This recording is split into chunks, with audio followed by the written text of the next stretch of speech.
Coforge seems to have come up with the goods. My colleague Tushar spoke to the CEO of Coforge, Sudhir Singh, and this is a slice of that conversation. Listen in. Well, the outperformance, Tushar, is broadly in line with the numbers that we've delivered over the last 7 quarters. The last 7 quarters have been very tough quarters for the industry. But 7 quarters back, Coforge had just crossed the $1 billion run rate mark. And 7 quarters later, despite what's happened in the broader macros, we have with these numbers almost touched $1.5 billion. So the outperformance has been driven by broad-based growth, every industry vertical, every geographical unit, every technology unit is growing. It's not just one vector, one engine driving growth. It's broad-based. It is therefore a growth trajectory that we believe that will sustain as well. Okay. Let's talk about, is this outperformance on the back of the Cigniti acquisition as well? Would you attribute the outperformance to the acquisition that you have made? I mean, it's the largest that you have done so far. I won't attribute it to the acquisition, though I will give you two numbers that I think will tell the whole story. Coforge organic business, excluding Cigniti, has grown 6.3% sequentially. These are not YOY numbers, sequentially this quarter. The Cigniti business, which we acquired, again has grown 6.1% sequentially. So this is the tale of two separate businesses coming together, both of which are in the pink of health, and the synergy of getting two very strong businesses feeding off each other is what is reflected in the almost 27% sequential growth that you alluded to at the beginning of this conversation. Okay. So what sets you apart actually from the industry? You say that the industry has been in the throes, if I may so, a slowdown, but you have quite clearly buckled the trend, so to speak. So what's working for you and what's not working exactly for the industry at this point of time? I can tell you what's worked for us for the last 7 years. For 29 quarters, the Coforge story is not a new growth story. For 29 quarters, we have delivered irrespective of the macro environment.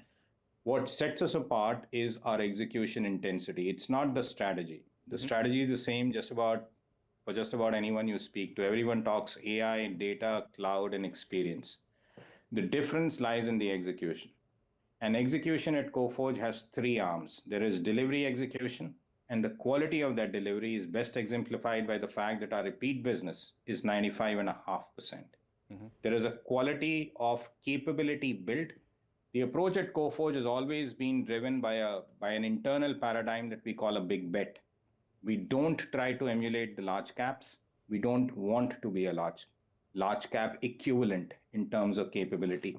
We call out a few big bets, and success there is it's not negotiable. We have to succeed, and over the last 7 years, every big bet that we've taken, we do succeed in. And the third aspect of execution that sets us apart is our sales execution. The Coforge sales engine is not the legacy sales engine of the IT industry. We sell through a client services group concept, not just a sales only concept. It's not just the farming engine, it's the hunting engine that works in conjunction with capability and with delivery. And that's a model that's done well for us, not just in this quarter, but now for about 29 quarters running. In that respect, you talk about the if you talk about the deal making side, again, stellar set of numbers, $516 million that you have clocked this year. How much of it is repeat? You say 95% is repeat, but also give us the color on how the deal making is actually panning out in North America for you, especially given that we are very close to a US election in the next 1 month or so.